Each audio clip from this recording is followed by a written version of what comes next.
नमस्कार। आज एक दिलचस्प बात पर चर्चा करते हैं। विश्व बैंक ने हाल ही में अंतर्राष्ट्रीय गरीबी रेखा मतलब आईपीएल हाँ। बढ़ाई है। हाँ। तो उम्मीद थी कि इससे दुनिया भर में गरीबों की संख्या बढ़ेगी। करीब 22.6 करोड़ का इजाफा सोचा गया था। जी। पर हुआ ये कि आंकड़ा बढ़ा तो मगर सिर्फ 12.5 करोड़। काफी कम। हाँ, ये जो 10 करोड़ से ज्यादा का फर्क है, ये कहाँ से आया? सारी उंगलियां भारत की तरफ उठ रही हैं। बिल्कुल। तो आज हम इसी पर और इससे जुड़े जो भी लेख वगैरह हैं उन पर गहराई से बात करेंगे। समझना है कि भारत के नए डेटा ने ये पूरी वैश्विक तस्वीर कैसे बदल दी। सही कहा। और मूल सवाल ये है कि भारत के जो नए उपभोग के आंकड़े आए, उन्होंने ये जो बढ़ोतरी होनी थी वैश्विक गरीबी में, उसे कम कैसे कर दिया। और ये नई गरीबी रेखा अब करीब $3 प्रतिदिन है। हाँ। वर्ल्ड बैंक ने इसे मुद्रास्फीति और जो जीने की लागत बदली है, हाँ। उससे देखकर तय किया है। तो ये जो 10.1 करोड़ का अंतर है, हाँ। मतलब जो बढ़ोतरी होनी थी और जो असल में हुई, वो सीधा भारत से जुड़ा है। हाँ बिल्कुल।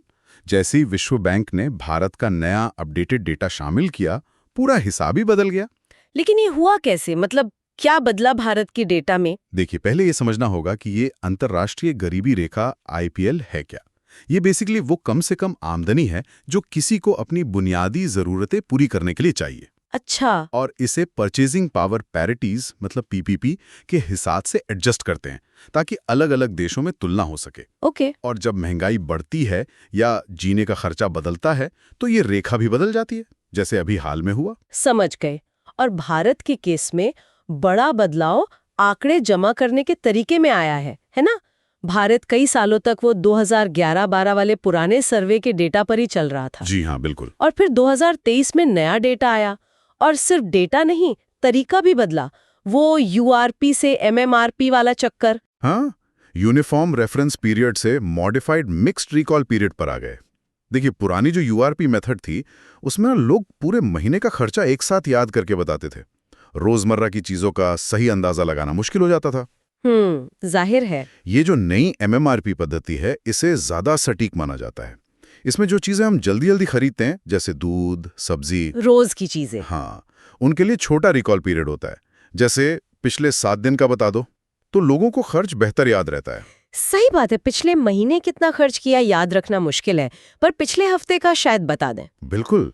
और इसमें ज्यादा आइटम भी शामिल हैं। पहले करीब 347 थे, अब 405 हैं। तो कवरेज भी बेहतर हुआ। तो ये बेहतर तरीका, ज्यादा सटीक डेटा, इसका असर क्या हुआ गरीबी के आंकड़ों पर? असर काफी बड़ा था। अगर हम $3 प्रतिदिन वाली लाइन को देखें, हाँ, तो 2011-12 में पुराने डेटा के हिसाब से करीब 27% भारतीय यानी लगभग 34.4 करोड़ लोग इस रेखा से नीचे थे। 27%, काफी ज्यादा। हाँ। लेकिन 2022-23 में नए एमएमआरपी डेटा के हिसाब से ये आंकड़ा घटकर सिर्फ 5% रह गया। मतलब करीब 7.5 करोड़ लोग। 5%? हाँ। कहाँ 27 और कहाँ 5? ये तो जबरदस्त गिरावट है। जी, बहुत बड़ी गिरावट। लेकिन एक मिनट, भारत तो अब निम्न मध्यम आय वाला देश है, तो क्या वो $3 वाली लाइन उतनी सही है? शायद वो $4.20 वाली रेखा ज्यादा ठीक रहेगी। ये बहुत अच्छा पॉइंट है।